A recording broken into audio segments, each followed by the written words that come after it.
Welcome to AirHeads. Coming up, prototype night vision. Darren's got his hands on the eagerly awaited Atom. We have the mighty Tel, we have HotAir, we have Airstreaming. First up, we believe we've filmed a first. The bird table of doom, or to be more precise, the fat balls of despair, have claimed another victim, a parakeet.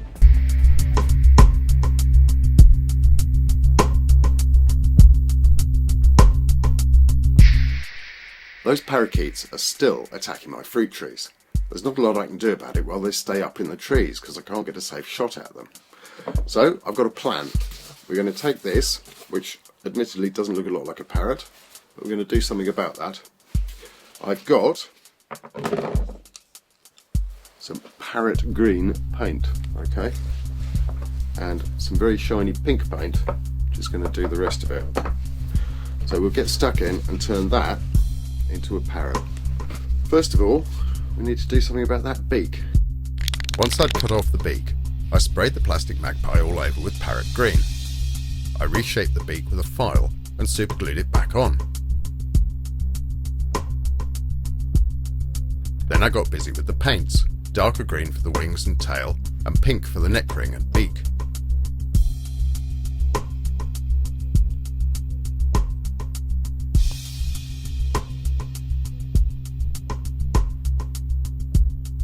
That's it, my magpie has become a parrot.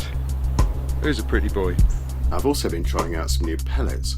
The ones I've been using are these Air Arms Diablo Field, and I'm finding at this short range they're quite light and fast, and they're tending to go straight through things. So what I've done is I've gone and bought some heavier weight Barracuda Hunter. These are H&N Sport Barracuda Hunter.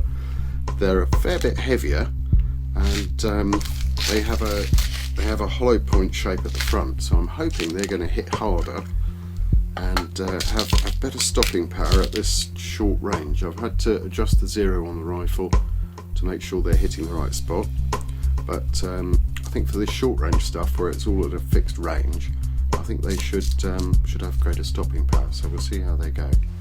Well, my parakeet decoy looked pretty good sitting over the fat balls, and it didn't seem to bother the wildlife in the garden. I soon had all the usual suspects all over the peanuts. That seemed like a good opportunity to try out the new H&N Barracuda pellets. And yes, they certainly seemed to hit hard, with improved knockdown power at this relatively close range. Next time I looked out, there was a parakeet in the sycamore tree, checking out my decoy. It flew down, but it seemed more interested in chewing the clothes pegs.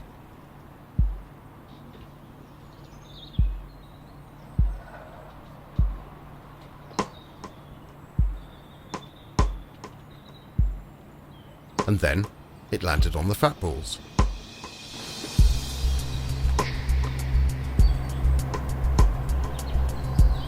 But before I could fire, a crow came down and chased it off. A short while later, the parakeet was back. I slipped the BSA Scorpion out of the window and down it went. Once again, those Barracuda pellets worked a treat. So my plan had worked, although we'll have to wait and see if that stops the parakeets damaging the fruit trees. Remember that although these parakeets are an invasive non-native species, you can't just shoot them willy-nilly. So if you're planning to try this at home, do check out the terms of the general license first and make sure you're legal.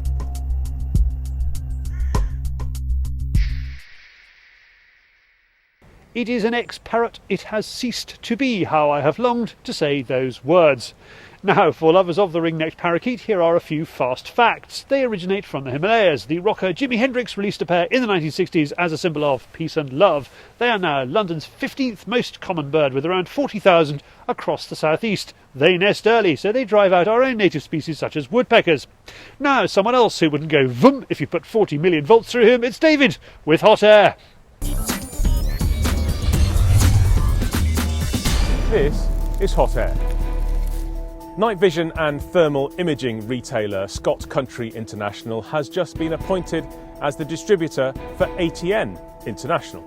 ATN are North America's largest manufacturer of night vision equipment. Scott Country's managing director, Cowan Scott, described the company's move into distribution as a natural step. Hertfordshire's airgun retailer Ronnie Sunshines has something to celebrate. Its staff member, Carly Cleaver, wins Best Employee of the Year in the Chamber of Commerce and Federation of Small Businesses East of England Business Championships. Congratulations to her. Sometimes the language to describe airguns and airgunning gets lost in translation. When a Scotsman was accused of firing a missile from his airgun, the sheriff hearing the case had to ask if the airgun was some kind of rocket launcher. Sheriff Derek Hamilton added, even by Greenock standards, that's impressive. A biology teacher has sparked outrage by killing and skinning a rabbit in class. The teacher at Columbia High School in Idaho, who farms rabbit, snapped the animal's neck, skinned it and cut it up to teach the students where their food comes from. The students had asked him to do it, however he now faces disciplinary action. Staying in the States, and the Extreme Bench Rest competition took place this last weekend. Sponsored by Airguns of Arizona, among the British contingent at the 70-yard competition was the Airgun Gear Show. And finally, it's another nuts GoPro video. The trend of encouraging wildlife to steal expensive cameras continues as a Canadian man attaches bread to this GoPro. The squirrel obliges by nicking it and running up a tree. You are now up to date with HotAir, aiming for accuracy, targeting the truth. Thank you, David. Right, next up it is Sir Terry of Doe. Like they said at Pearl Harbor, Terry. As a member of the royal family, I started out on elephant guns. Tell one, what is the best airgun starter caliber?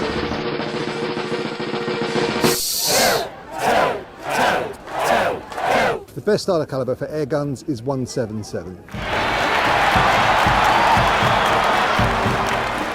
Without a shadow of a doubt. They fly flatter, they're easier to hit things with, and we want to turn the kids on, and anybody who gets success early is going to be infused and are going to stay with us.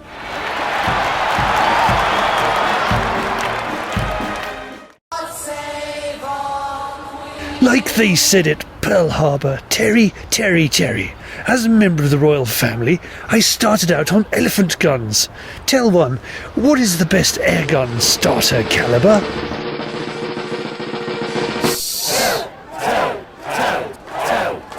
The best starter caliber for air guns is 177. Without a shadow of a doubt. They fly flatter, they're easier to hit things with, and we want to turn the kids on, and anybody who gets success early is going to be infused and are going to stay with us. Thank you, Terry. Good gravitas. Good something else, anyway. We seem to be in the middle of a night vision arms race. Darren has got his hands on something that has been more anticipated than most. It is the Atom.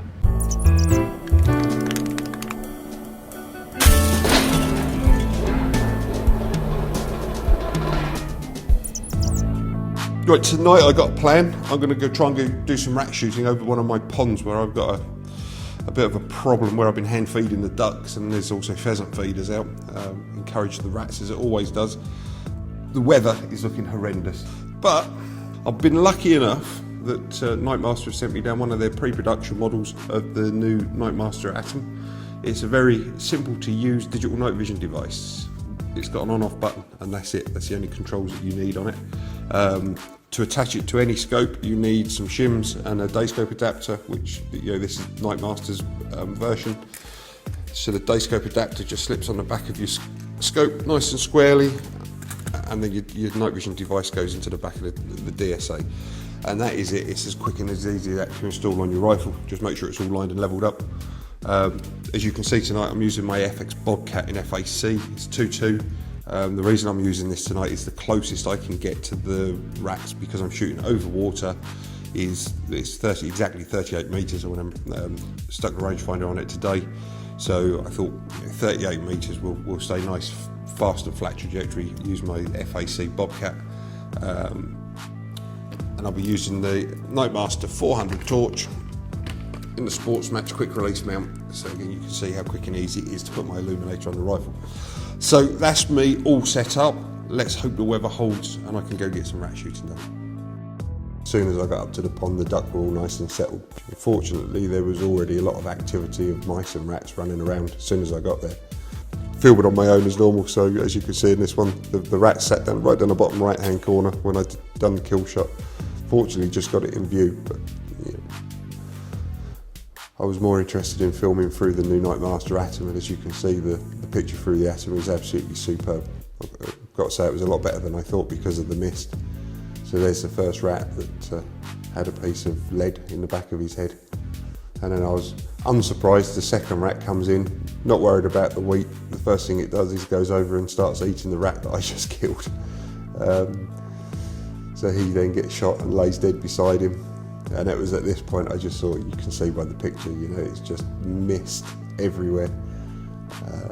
And I thought, right, I'll just one more cup of coffee before I disappear, because the mist was just rolling in across the ponds. Ducks obviously quite sat there, quite content, don't know what's going on because they can't see anything. And then all of a sudden I heard a splash in the water. And look, here comes Ratty, comes out of the water and just sits there and gives himself a really good preen and a dry and sorts himself out. But whilst he sat there giving himself a clean, that gave me the opportunity just to do a little bit more filming through the Nightmaster Atom. And I've got to say that the little device done itself proud, because you couldn't have picked worse conditions for any form of night vision, especially digital night vision. And I'm using quite high powered illumination to do this filming because the mist was so bad. So what I'm really looking forward to in the next couple of weeks, I'll be able to get out and do some more filming before this unit has to go back.